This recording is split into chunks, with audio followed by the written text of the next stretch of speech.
The ജേർണലിസ്റ്റിലേക്ക് ലോക നേതാക്കൾ, ലോകരാഷ്ട്ര തലവന്മാർ ഭയഭക്തി ബഹുമാനത്തോടെ ആദരിച്ചിരുന്ന ഒരു പ്രധാനമന്ത്രി ഉണ്ടായിരുന്നു ഭാരതത്തിന്. ആ പ്രധാനമന്ത്രിയുടെ പേര് ഇന്ദിരാഗാന്ധി എന്നായിരുന്നു.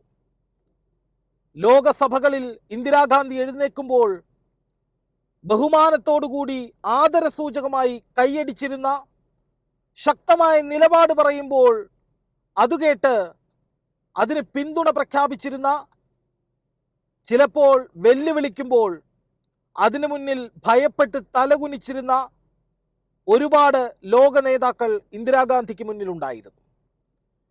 ഇന്ത്യയുടെ കരുത്ത് എന്താണെന്ന് തെളിയിച്ച ഇന്ദിരാഗാന്ധി അമേരിക്കയുടെ 7ാം കപ്പൽ പടയെ ഒരൊറ്റ വെല്ലുവിളിയോടെ തിരിച്ചയച്ച പ്രധാനമന്ത്രി ഇന്ദിരാഗാന്ധി.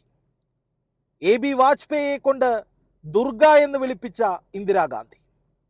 അങ്ങനെ ഇന്ത്യയുടെ ഉരുക്കു വനിത എന്ന വിശേഷണത്തിന് അർഹയായ ആ പ്രധാനമന്ത്രി ഇന്ത്യക്ക് ഉണ്ടാക്കിത്തന്ന നേട്ടങ്ങൾ ഒരുപാടാണ്. ലോകത്തിന് മുന്നിൽ യശസ്സുയർത്തി, ശിരസുയർത്തി നമ്മുടെ രാജ്യം അഭിമാനത്തോടെ നിന്നത് ഇന്ദിരാഗാന്ധി എന്ന പ്രധാനമന്ത്രിയുടെ പ്രവർത്തനങ്ങളുടെ കൂടി ഫലമായിട്ടായിരുന്നു.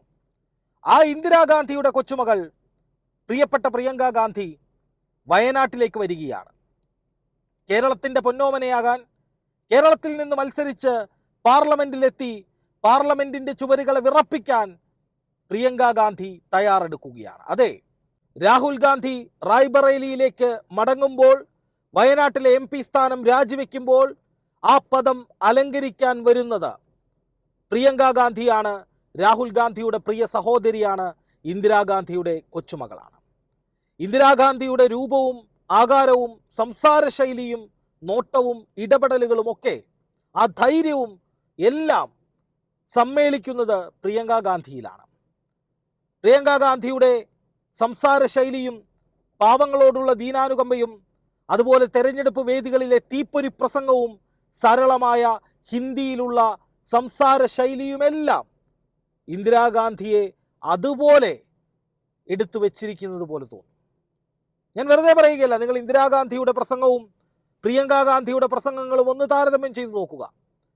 ഇന്ദിരാഗാന്ധിയുടെ ഉറപ്പുകൾ, അവരുടെ രാഷ്ട്രീയ ധിഷണാശൈലി, അതുപോലെ തന്നെ ഇന്ദിരാഗാന്ധിയുടെ കരുത്ത്, അവരുടെ പ്രസംഗത്തിലെ കരുത്ത്, എതിരാളികളെ തോൽപ്പിക്കാനുള്ള പ്രിയങ്ക ഗാന്ധിയുടെ വൈദഗ്ധ്യം, വാശിയൊക്കെ ഇന്ദിരാഗാന്ധിയിൽ നിന്ന് അതുപോലെ കിട്ടിയതാണ്. അതുകൊണ്ട് തന്നെ ഇന്ദിരാഗാന്ധിയുടെ കൊച്ചുമകൾ കേരളത്തിൻ്റെ പുത്രിയായി വയനാട്ടിൽ നിന്ന് മത്സരിച്ച് പാർലമെന്റിലേക്ക് പോകാൻ തയ്യാറെടുക്കുമ്പോൾ ഭൂരിപക്ഷം എത്ര ലക്ഷം കവിയുമെന്ന് മാത്രം നോക്കിയാൽ മതിയാകും. 3 ലക്ഷമോ 4 ലക്ഷമോ 5 ലക്ഷമോ 6 ലക്ഷമോ, എത്ര ലക്ഷത്തിൻ്റെ ഭൂരിപക്ഷത്തിലാണ് പ്രിയങ്ക ഗാന്ധി വയനാട്ടിൽ നിന്ന് പാർലമെന്റിലേക്ക് കുതിക്കുക എന്നത് മാത്രമാണ് ഇനിയുള്ള ചോദ്യം. പ്രിയങ്ക ഗാന്ധി ഇവിടെ മത്സരിക്കുമ്പോൾ അത് രാഹുൽ ഗാന്ധിയെ ഒളിഞ്ഞും തെളിഞ്ഞും കുറ്റം പറയുന്ന, കോൺഗ്രസിൻ്റെ പതനം ആഗ്രഹിക്കുന്ന എതിരാളികൾക്കുള്ള ചുട്ട മറുപടി കൂടിയായിരിക്കും. BJP കേരളം എന്ന് പറയുന്ന ഒരു സോഷ്യൽ മീഡിയ പേജിൽ കഴിഞ്ഞ കുറേ മണിക്കൂറുകളായി അവർ ഷെയർ ചെയ്തുകൊണ്ടിരിക്കുന്ന ചില റീലുകളുണ്ട്. അതിൽ രാഹുൽ ഗാന്ധിയെ പപ്പു എന്ന് വിളിച്ച് അധിക്ഷേപിക്കുകയാണ്. എന്നിട്ട് വയനാട്ടിലെ ജനങ്ങളെ രാഹുൽ ഗാന്ധി വഞ്ചിച്ചു എന്ന രീതിയിൽ ഒരു ട്രോൾ ഉണ്ടാക്കിയിരിക്കുകയാണ്, സലിംകുമാറിൻ്റെ പടമൊക്കെ വെച്ചിട്ട്. ഈ പറയുന്ന BJP കേരളംകാരുടെ ഒറ്റ കാര്യമാണ് ചോദിക്കാനുള്ളത്. നിങ്ങൾ അവിടെ ഇരുന്ന് രാഹുൽ ഗാന്ധിയെ കുറ്റം പറയുന്ന ആ ഗ്യാപ്പിൽ നിങ്ങളുടെ നേതാവിന് എത്ര വോട്ട് കിട്ടിയെന്നൊന്ന് ആലോചിച്ച് നോക്കൂ. സുൽത്താൻ ബത്തേരിയെ ഗണപതി വട്ടമാക്കണമെന്നൊക്കെ പറഞ്ഞ് വിവരക്കേടും ആ തരത്തിലുള്ള തരംതാണ പ്രയോഗങ്ങളും വർഗീയതയുമായി വന്ന നിങ്ങളുടെ എത്ര വോട്ടിനാണ് എറിഞ്ഞു തോറ്റത്? ആ നിങ്ങൾക്ക് രാഹുൽ ഗാന്ധിയെക്കുറിച്ച് പറയാൻ എന്ത് അർഹതയാണുള്ളത്? 400 സീറ്റ് നേടി അധികാരത്തിൽ വരുമെന്ന് പറഞ്ഞ് നിങ്ങളുടെ തലതൊട്ടപ്പനെ കേവല ഭൂരിപക്ഷം പോലും ഇല്ലാതെ അടിച്ചൊതുക്കി സൈഡാക്കി TDPയുടെയും JDUവിൻ്റെയും ഒക്കെ ഔദാര്യത്തിൽ 3ാമത് പ്രധാനമന്ത്രിയാകേണ്ടി വന്ന ഒരു അവസ്ഥയിൽ എത്തിച്ചത് രാഹുൽ ഗാന്ധിയാണ്. ആ രാഹുൽ ഗാന്ധിയെ ഇനിയും കിടന്ന് കളിയാക്കുമ്പോൾ അതിൻ്റെ അർത്ഥം എന്താണ്? നിങ്ങളുടെ ഫ്രസ്ട്രേഷൻ, നിങ്ങളുടെ വിഷമം നിങ്ങൾ ഇങ്ങനെയൊക്കെ ചൊറിഞ്ഞു തീർക്കുന്നു, അത്രയേ ഉള്ളൂ. അത് ഞാൻ അങ്ങനെ കാണുന്നത്. പക്ഷേ യഥാർത്ഥ മനുഷ്യർ, വയനാട്ടിലെ നല്ല വോട്ടർമാർ പ്രിയങ്ക ഗാന്ധിയെ ഇരു കൈയും നീട്ടി സ്വീകരിക്കുകയാണ്. കാരണം ഇന്ദിരാഗാന്ധിയെ പോലെ തന്നെ, അല്ലെങ്കിൽ അതിനേക്കാൾ കൂടുതൽ പവർഫുള്ളായ ഒരു പൊളിറ്റീഷ്യനാണ് പ്രിയങ്ക ഗാന്ധി. രാഹുൽ ഗാന്ധിയേക്കാൾ കൂടുതൽ ആക്രമണോത്സുകതയും പിടിച്ചെടുക്കണമെന്ന വാശിയും പ്രിയങ്ക ഗാന്ധിക്കുണ്ട്. അതുകൊണ്ടാണ് ഉത്തർപ്രദേശിൽ 2019 മുതൽ സജീവമാകാൻ ശ്രമിച്ച പ്രിയങ്ക ഗാന്ധി അതിൻ്റെ റിസൾട്ട് 2024 കൊണ്ടുവന്നു. 43 സീറ്റാണ് അവിടെ ഇന്ത്യ മുന്നണി നേടിയത്.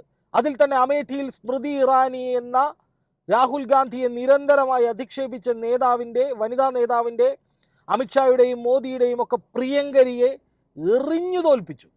റായ്ബറേലിയിൽ രാഹുൽ ഗാന്ധിയുടെ ഭൂരിപക്ഷം 3-3.5 ലക്ഷത്തിന് മുകളിലെത്തിച്ചു. ഇതൊക്കെ ചെയ്തതിൻ്റെ ബുദ്ധി കേന്ദ്രമെന്ന് പറയുന്നത് പ്രിയങ്ക ഗാന്ധിയാണ്.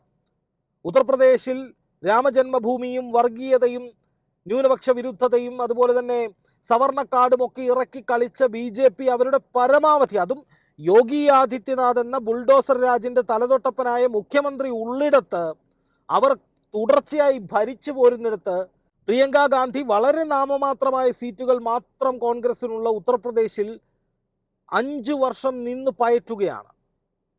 സ്ത്രീകൾക്ക് വേണ്ടി, കുട്ടികൾക്ക് വേണ്ടി, അവിടുത്തെ സാധാരണക്കാർക്ക് വേണ്ടി, ദളിതർക്ക് വേണ്ടി, അവിടുത്തെ വികസനത്തിന് വേണ്ടി, കർഷകർക്ക് വേണ്ടി ഒക്കെ പ്രിയങ്ക ഗാന്ധി തെരുവുകൾ തോറും പ്രസംഗിക്കുമ്പോൾ പഴയ ഇന്ദിരയെയാണ് പഴയ തലമുറ ഓർത്തത്.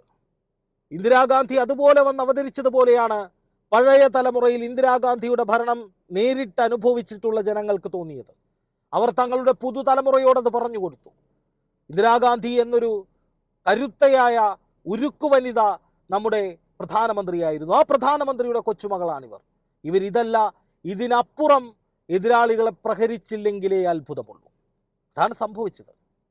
പ്രിയങ്ക ഗാന്ധിയുടെ ചാട്ടുളി പോലുള്ള വാക്കുകൾ BJPയുടെ സകല കോട്ടകളെയും തകർത്തെറിയാൻ പര്യാപ്തമായിരുന്നു.